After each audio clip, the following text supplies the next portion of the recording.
Hi friends, welcome back to Neha food stories. ഇന്ന് നമുക്ക് റവ കൊണ്ട് വളരെ ഈസി ആയിട്ട് ഉണ്ടാക്കാൻ പറ്റുന്ന ഒരു ഈവനിങ് സ്നാക്ക് ഉണ്ടാക്കിയാലോ? അപ്പോൾ വീഡിയോയിലോട്ട് പോകുന്നതിന് മുമ്പ് നമ്മുടെ ചാനൽ സബ്സ്ക്രൈബ് ചെയ്യാത്തവരുണ്ടെങ്കിൽ ഒന്ന് സബ്സ്ക്രൈബ് ചെയ്യണേ. അതോടൊപ്പം കാണുന്ന ബെൽ ബട്ടൺ ഒന്ന് അമർത്തണം കേട്ടോ. അപ്പോൾ കാണുന്ന ഓൾ എന്ന ഓപ്ഷനും ക്ലിക്ക് ചെയ്യണേ. എങ്കിൽ മാത്രമേ ഞാൻ പുതിയ വീഡിയോസ് ഒക്കെ അപ്ലോഡ് ചെയ്യുമ്പോൾ അതിന്റെ നോട്ടിഫിക്കേഷൻ നിങ്ങൾക്ക് കറക്റ്റ് ആയിട്ട് കിട്ടുള്ളൂ. റവ സ്നാക്ക് ഉണ്ടാക്കാനായിട്ട് 1/4 കപ്പ് വെള്ളം എടുത്തിട്ടുണ്ട്. അപ്പൊ അതൊരു പാനിലോട്ട് ഒഴിച്ചു കൊടുക്കാം. ഇനി ഇതിലേക്ക് 1/2 ടീസ്പൂൺ ഏലക്കാപ്പൊടി ചേർക്കാം. പിന്നെ ഒരു പിഞ്ച് ഉപ്പും കൂടി ഇട്ട് കൊടുക്കാം കേട്ടോ. പിന്നെ വേണ്ടത് പഞ്ചസാരയാണ്. ഞാനിവിടെ 1/4 കപ്പ് പഞ്ചസാരയാണ് എടുത്തിട്ടുള്ളത്. അപ്പൊ ഈ വെള്ളം നന്നായിട്ട് തിളച്ച് വന്നിട്ടുണ്ട്. ഇനി ഇതിലേക്ക് ഒരു 1/4 ടീസ്പൂൺ മഞ്ഞൾപ്പൊടി ചേർക്കുന്നുണ്ട്. അപ്പൊ ഇത് ഓപ്ഷണലാണ്, വേണമെന്നുണ്ടെങ്കിൽ മാത്രം ചേർത്താൽ മതി കേട്ടോ. അപ്പൊ നന്നായിട്ടൊന്ന് മിക്സ് ചെയ്ത് കൊടുക്കുക. അപ്പൊ പഞ്ചസാരയൊക്കെ മെൽറ്റായി വെള്ളം ഇവിടെ തിളച്ചിട്ടുണ്ട്. ഇനിയിപ്പോ നമുക്ക് ഇതിലോട്ട് റവ ചേർക്കാം. ഞാനിവിടെ 1/2 കപ്പ് റവയാണ് കേട്ടോ എടുത്തിട്ടുള്ളത്. ഇത് വറക്കാത്ത റവയാണ്. ഇനിയിപ്പോ വറുത്ത റവയാണെങ്കിലും പ്രശ്നമൊന്നുമില്ല. അപ്പൊ ലോ ഫ്ലെയിമിൽ ഇട്ട് നന്നായിട്ടൊന്ന് മിക്സ് ചെയ്ത് കൊടുക്കുക. നമ്മൾ ചേർത്ത വെള്ളം ഈ റവ അബ്സോർബ് ചെയ്തെടുക്കണം. അപ്പൊ പാനിൽ നിന്ന് വിട്ട് വരുന്ന ഒരു പരുവാവുന്നത് വരെ നമ്മളിത് മിക്സ് ചെയ്തെടുക്കുക. അപ്പൊ ഇത് ഇവിടെ റെഡി ആയിട്ടുണ്ട്. ഇനിയിപ്പോ നമുക്ക് ഫ്ലെയിം ഓഫ് ചെയ്യാം. എന്നിട്ട് ഇത് തണുക്കാൻ വേണ്ടിയിട്ട് മാറ്റി വെക്കാം. ഇതിപ്പോ ഇവിടെ തണുത്ത് വന്നിട്ടുണ്ട്. ഇനി നമ്മുടെ കയ്യിൽ കുറച്ച് ഓയിലാക്കി കൊടുക്കുക കേട്ടോ, കയ്യിൽ ഒട്ടിപ്പിടിക്കാതിരിക്കാൻ വേണ്ടിയിട്ട്. എന്നിട്ട് ഇതൊന്ന് കുഴച്ചെടുക്കുക. അപ്പൊ നമുക്ക് വേറെ പാത്രത്തിലോട്ട് മാറ്റിയിട്ട് വേണമെങ്കിലും കുഴച്ചെടുക്കാം. ജസ്റ്റ് ഒന്ന് കുഴച്ചെടുത്താൽ മതി. പിന്നെ നമുക്ക് ഏത് വലിപ്പത്തിലാണോ സ്നാക്ക് വേണ്ടത്, അല്ലെങ്കിൽ ഏത് ഷേപ്പിലാണോ സ്നാക്ക് വേണ്ടത്, ആ രൂപത്തിലാക്കി എടുക്കുക.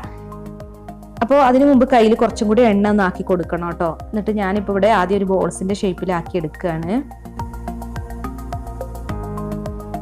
അപ്പൊ നന്നായിട്ട് കൈ കൊണ്ട് ലഡുവിന്റെ ഒക്കെ ഷേപ്പിലൊന്ന് ആക്കി കൊടുക്കുക. ഇനി ജസ്റ്റ് ഒന്ന് പ്രസ് ചെയ്ത് പരത്തിയെടുത്താൽ മതി. അപ്പൊ ഞാനിപ്പോൾ ഈ ഷേപ്പിലാണ് കേട്ടോ ഉണ്ടാക്കുന്നത്. നിങ്ങൾക്ക് ഇഷ്ടമുള്ള ഷേപ്പിലാക്കി എടുക്കാം. അപ്പൊ എല്ലാം ഇതുപോലെ തന്നെ ആക്കിയെടുക്കാം. ഇനിയിപ്പോൾ ഇത് ഫ്രൈ ചെയ്യണം. അപ്പോൾ അതിന് വേണ്ടി ഓയിൽ ചൂടാക്കാൻ വെച്ചിട്ടുണ്ട്. അപ്പോൾ നമ്മൾ ഉണ്ടാക്കിയെടുത്തത് ഇത്രയാണ്. ഇനിയിപ്പോൾ കൂടുതൽ വേണമെന്നുണ്ടെങ്കിൽ ഇതിന്റെ ഡബിൾ അളവ് എടുത്താൽ മതി, റവയും പഞ്ചസാരയൊക്കെ കേട്ടോ. അപ്പോൾ എണ്ണ ചൂടായിട്ടുണ്ട്. ഇനിയിപ്പോൾ നമുക്ക് ഇതിലോട്ട് ഇട്ട് കൊടുക്കാം. പിന്നെ ഒരു മീഡിയം ടു ഹൈ ഫ്ലെയിമിലിട്ട് ഫ്രൈ ചെയ്താൽ മതി. ആൾറെഡി ഇത് കുക്കായതാണ്. അപ്പോൾ ജസ്റ്റ് ഇതൊന്ന് ഫ്രൈ ചെയ്തെടുത്താൽ മാത്രം മതി. പിന്നെ ലോ ഫ്ലെയിമിലിട്ടൊക്കെ ഫ്രൈ ചെയ്യുകയാണെങ്കിൽ എണ്ണ ഒരുപാട് കുടിക്കാൻ സാധ്യതയുണ്ട്. അപ്പോൾ ഹൈ ഫ്ലെയിമിലിട്ട് തന്നെ ഒന്ന് ഫ്രൈ ചെയ്തെടുത്താൽ മതി. നല്ല ഗോൾഡൻ ബ്രൗൺ നിറാകുമ്പോൾ ഒന്ന് മറിച്ചിട്ട് കൊടുക്കുക. ഇപ്പോൾ ഇതിവിടെ ഫ്രൈ ആയി വന്നിട്ടുണ്ട്. 2 വശവും നല്ല ഗോൾഡൻ ബ്രൗൺ ആയിട്ടുണ്ട് കേട്ടോ. അപ്പോൾ നമുക്ക് ഇതുപോലെ തന്നെ എല്ലാം ഫ്രൈ ചെയ്തെടുക്കാം.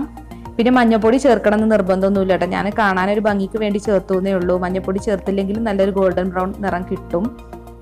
അപ്പോൾ ബാക്കിയുള്ളത് നമുക്ക് ഇതുപോലെ തന്നെ ഫ്രൈ ചെയ്തെടുക്കാം. പിന്നെ ഈ സ്നാക്കിന്റെ പ്രത്യേകത എന്ന് പറയുന്നത് വളരെ പെട്ടെന്ന് ഉണ്ടാക്കാം എന്ന നല്ല ടേസ്റ്റുമാണ്. പിന്നെ എല്ലാവരുടെ വീട്ടിലും ഉണ്ടാവുമല്ലോ റവ. അപ്പോൾ നമുക്ക് വളരെ പെട്ടെന്ന് ഉണ്ടാക്കാം. റവയും പഞ്ചസാരയും മാത്രം മതി ഇത് ഉണ്ടാക്കാൻ. എന്നാൽ നല്ല ടേസ്റ്റുമാണ്.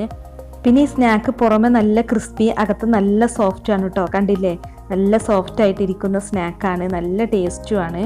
അപ്പോൾ എല്ലാവരും ട്രൈ ചെയ്ത് നോക്കിയിട്ട് ഫീഡ്ബാക്ക് ഒക്കെ ഒന്ന് അറിയിക്കണം കേട്ടോ. പിന്നെ റവയും പഞ്ചസാരയും മാത്രം മതി. അതുപോലെ വെറും 2 മിനിറ്റ് മതി ഇത് നമുക്ക് ഉണ്ടാക്കാനായിട്ട്.